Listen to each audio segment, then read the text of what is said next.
बिस्मिल्लाहिर्रहमानिर्रहीम। अस्सलाम वालेकुम नाज़रीन, मैं हूं आसिम नसीर और आप देख रहे हैं हमारा यूट्यूब चैनल आसिम सीरीज। नाज़रीन, मेरे साथ मौजूद हैं पड़ोसी मुल्क भारत से मशहूर और मारूफ एस्ट्रोलॉजर आचार्य निशांत भारद्वाज जी, जिनके साथ हम वीलॉग करते हैं और आप बहुत पसंद भी करते हैं। आज हम आचार्य साहब से बात करेंगे, पाकिस्तान में बड़ी डेवलपमेंट्स हो रही हैं, उसके ऊपर प्रेडिक्शंस लेंगे। सबसे पहले तो सर बहुत बहुत शुक्रिया हमें वक्त देने के लिए। महादेव महादेव। नाज़रीन, इसके अलावा हम वीलॉग शुरू करने से पहले दरख्वास्त करते हैं, जिसने अभी तक हमारे चैनल को सब्सक्राइब नहीं किया तो बराए मेहरबानी हमारे चैनल को सब्सक्राइब भी कर दें। सर, आपने बड़ी प्रेडिक्शंस की थी खान साहब की सेहत के हवाले से, खान साहब की जान के हवाले से कि उनकी जान को शदीद खतरात लाहक हैं।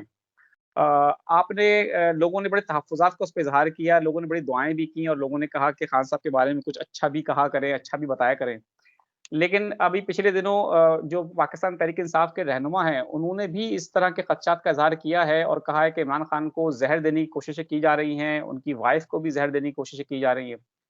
आपकी प्रेडिक्शन किसी हद तक इस हवाले से हम कहें कि दुरुस्त है कि पाकिस्तान तहरीक-ए-इंसाफ के रहनुमा और खुद खान साहब अपने लिए कह रहे हैं कि उनकी जान लेने की कोशिशें की जा रही हैं। इस पर आप क्या कहेंगे? उनकी सेहत को लेके आपको अगले 8-10 दिन में खबर मिल जाएगी कि ही इज नॉट वेल, क्योंकि ये जो समय उनके जायचे के हिसाब से चल रहा है वो मार्केश है। मतलब मृत्यु तुल्य है या मृत्यु के योग्य है। ऐसे समय में ही लोगों की 99.9% लोगों की मौत होती है। सितारों के लिहाज से कह रहा हूँ, 0.01% या 1% लोग बचते हैं। तो मैं बहुत ही आशावादी आदमी हूँ।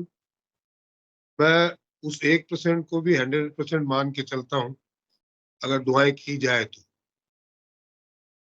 ये निश्चित ही है कि उनको धीमा जहर दिया जा रहा है, इसमें कोई शक व शुबा नहीं है। जिसका असर अब नहीं तो हो सकता है 4 महीने बाद दिखे, लेकिन दिखेगा। इनको रिहा करने के बाद दिखेगा, लेकिन क्योंकि आर्सेनिक ऐसा एक जहर है जिसको आप किसी भी मेडिकल टेस्ट में पकड़ नहीं सकते, पहली बात। दूसरी बात, अगर पोस्टमार्टम भी होता है मरने के बाद में, जब तक आपका विसरा चेक नहीं किया जाए तब तक उसका पता नहीं चलता। इस तरीके की साजिशें उनके खिलाफ हो रही है, जिससे कि उनकी डेथ जो है नेचुरल लगे। और हो सकता है कि जब उनकी तबीयत ज्यादा खराब हो जाए तो उनको वे लोग रिहा भी कर दें मेडिकल ग्राउंड पे, जमानतें देके। इनका काम हो चुका होगा। उनके सितारे जो हैं वो पॉजिटिविटी की ओर जाना शुरू होंगे।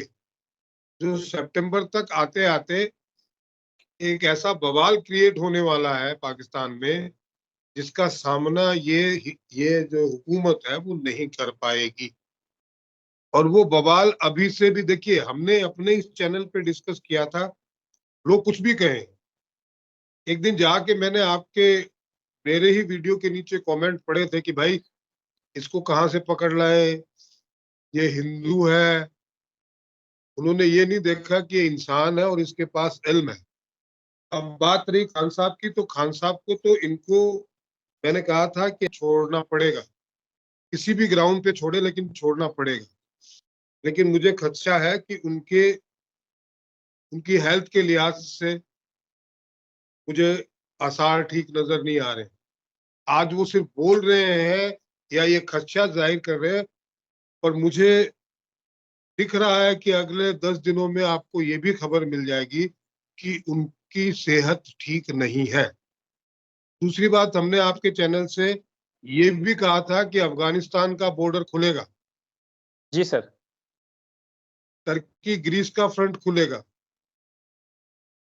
टर्की नाटो से अलग होगा, ताइवान चाइना का फ्रंट खुलेगा। मैं यही हूं, आप मुझे जिम्मेदार ठहरा सकते हैं मेरी हर एक भविष्यवाणी के लिए, हर एक पेशन गोई के लिए आप मुझे जिम्मेदार ठहरा सकते हैं। आप मेरी पिछली पेशन गोइयां देख लीजिए, उसमें कहीं कुछ गलत हुआ हो तो आप मुझे कसूरवार ठहराएं। खाली मजहब के नाम पे गालियां ना दे भाई, क्योंकि मैं मजहब देख के पेशन गोइयां नहीं करता हूं। मेरे सबसे ज्यादा क्लाइंट जो है वो मुसलमान है। एस्ट्रोलॉजिकली जिनके जायचे मैंने देखे हैं वो सबसे ज्यादा मुसलमान है, और हिंदुस्तान से ही नहीं, पाकिस्तान से भी हैं, ईरान से भी है, इराक से भी है, यूएई से भी हैं, अफगानिस्तान से भी है, अमेरिका से भी हैं, यूके से भी हैं, और तुर्की से भी हैं। तो बिल्कुल अगर ठीक। मेरी पेशन गोइयों में दम नहीं होता तो इतने मुसलमान जो हैं मुझे इज्जत नहीं बख्शते। बिल्कुल सर। सर अब एक सवाल कर लेते हैं कि तो आपको क्या लगता है कि अब आने वाला वक़्त जो है खान साहब के लिए, वो मज़ीद आसानियाँ लेकर आने वाला है या आप इसमें थोड़ा-सा कुछ अरसे और मुश्किलात भी देख रहे हैं? देखिए असीम, मैंने बेटा जी आपको पहले ही कहा था कि अप्रैल के बाद इनका अच्छा समय शुरू होगा, बेहतरी की ओर जाएगा, और जो सितंबर के बाद में पूरी तरीके से खराब समय खत्म हो जाए और इनको रिहा करना ही पड़ेगा। ये मैं अकेला वाहिद एस्ट्रोलॉजर पूरी दुनिया में हूं जो चीख चीख के कह रहा हूं कि हुकूमत इनको अंदर नहीं रख सकती, जबकि इनकी पार्टी के लोगों को भी और हुकूमत को खुद को भी यकीन नहीं है। और मैं आपको फिर कहता हूं कि इनको ज्यादा दिन अंदर नहीं रखा जा सकता, इनको छोड़ना ही पड़ेगा। जेल में रह के जब ये इनके लिए इतनी मुसीबत पैदा कर सकते हैं, जब इनका इंटरनेट बंद हो, इनकी मीटिंग नहीं हो, इनका इनका निशान छीन लिया जाए, इनका झंडा छीन लिया जाए, इनके लोगों को जेल में डाल दिया जाए, तो भी इमरान खान उतने ही फोर्स से आए हैं और इलेक्शन जीते हैं। तो जो हमने इस चैनल पे डिस्कस किया था उसमें कहीं भी कोई गलत बात हुई नहीं है, और आगे भी मैं कह रहा हूं कि ये ज्यादा दिन तक नहीं टिकने वाले हैं। मैक्सिमम 1 and 1.5 year मैक्सिमम बता रहा हूँ, 1.5 तो बहुत ज्यादा बता रहा हूँ मैं। इनके लिए अगले 3 महीने इतने भयंकर जाने वाले हैं जिसकी आप कल्पना नहीं कर सकते। और सितंबर के बाद तो अब इमरान खान इनको जीने नहीं देगा। ये मैं आप आज आज लिखवा के ले लीजिए कोरे कागज। वो बाहर आने के बाद में ये चाहे कितनी भी उससे डीलिंग करने की कोशिश करें, वो इनको जीने नहीं देगा, क्योंकि जिस तरीके की इन्होंने उनके साथ बदसलूकी की है वो आदमी भूलने वाला है नहीं। सर लेकिन आपको क्या लगता है कि खान साहब को इस तरह की ऑफ़र्स तो हो रही हैं, डील ऑफ़र की गई है। आप देखिए, हम तो ना सहाफी हैं, ना तो हमें अंदर की मालूमात मालूम है, पर ये बात तो मैंने आपके चैनल पे एक नहीं दसियों बार कही है, बिल्कुल सर। और बिल्कुल पुरजोर कही है, डंके की चोट पे कही है। अब वो तो वही बात बोल रहे हैं जो हम ऑलरेडी डिस्कस कर चुके हैं। तो ये साफ है कि मालिक जो है हमारी नजरें साफ की हुई है, उसने हमको थोड़ा सा आगे का दिखता है। बिल्कुल ठीक है। अच्छा सर आपने अभी कहा कि मुश्किलात पैदा कर देंगे खान साहब। अभी हुकूमत के एक वज़ीर हैं, वफ़ाकी वज़ीर हैं, बहुत ही सीनियर सियासतदान भी हैं, मुसद्दिक़ मलिक साहब पेट्रोलियम मिनिस्टर हैं हुकूमत में इस वक़्त, नून लीग के बड़े सीनियर कारकुन भी हैं। उन्होंने ऑफ़र की है, पेशकश की है कि हम पीटीआई की तरफ हाथ बढ़ाने के लिए तैयार हैं। खान साहब की भी ज़िम्मेदारी बनती है कि थोड़ा लचक का मुज़ाहरा करें। तो क्या कहेंगे इस पे आप? ये हाथ बढ़ाने को तैयार क्या है? आप इमरान खान को प्राइम मिनिस्टर बना दो सपोर्ट दे के। अभी 100 एमएलए तो उनके पास ऑलरेडी हैं। इनके पास तो जो है मैंडेट है ही नहीं। ये तो मैंडेट चोरी करके बैठे हुए हैं, और उनके 20 30 25 50 लोगों को इन्होंने वैसे जबरदस्ती हराया हुआ है। आप उनको इज्जत बख्शो, उनका निशान बख्शो, उनकी पोजीशन बख्शो, जो भी पब्लिक ने मैंडेट दिया है उसको रिस्पेक्ट करो। खान साहब को पीएम बना दो, सारा मसला ही खत्म है। और पीएम तो आप नहीं भी बनाओगे तो वो बनने वाला है अगर जिंदा रहा तो।